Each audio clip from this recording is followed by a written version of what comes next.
Je suis née à Tunis et tunisienne du Sud et ça fait plus de 30 ans que je vis en Suisse. Je suis formatrice en communication non violente qui est un processus qui me passionne et qui me permet vraiment de communiquer à partir du cœur. Et quand j'ai découvert ce processus, ça m'a tellement passionnée et plu que j'ai décidé d'en faire mon métier aujourd'hui. J'ai découvert ce processus d'abord par intérêt personnel. Je vivais donc en Suisse, je vis toujours en Suisse et j'avais des petits-enfants et j'avais envie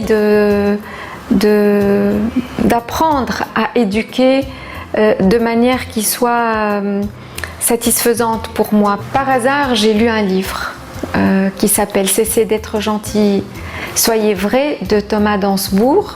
J'ai adoré ce livre parce qu'il m'a apporté des clés très concrètes, accessibles et simples pour ma manière d'être, pour ma manière de communiquer avec mes enfants.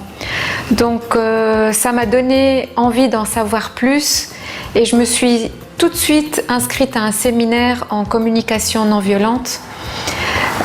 Parce que ce livre justement parlait de ce processus de la communication non violente.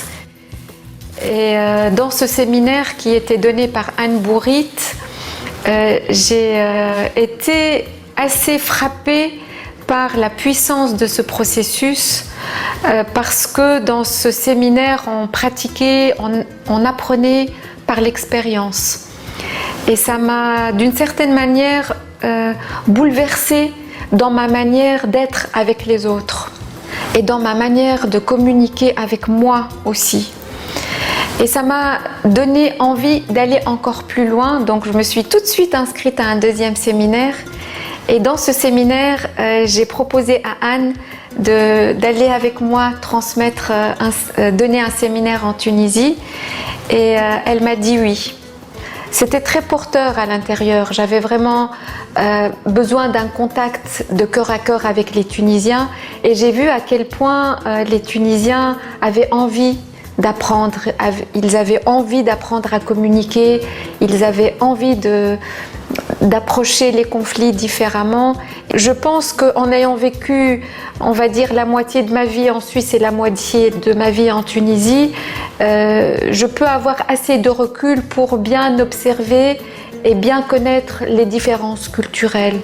Et j'ai aussi été privilégiée de vivre cette expérience parce que j'ai pu côtoyer Anne et apprendre avec elle. C'est une chance énorme pour moi d'avoir appris auprès d'une personne qui est proche de Marshall. Puis ensuite, il y a la révolution qui est arrivée et je suis arrivée à la révolution. J'ai continué à transmettre la communication non violente en Tunisie et j'ai vécu le changement radical dans les mentalités. J'ai vu que les gens sont passés de beaucoup de peur, de silence, de soumission vers quelque chose vers l'autre extrême. Les peurs n'ont pas disparu, mais elles sont devenues apparentes, évidentes. Et j'ai reçu des mandats pour soutenir des équipes en Tunisie pour un mieux-être, pour communiquer autrement dans leur environnement aussi bien privé que professionnel.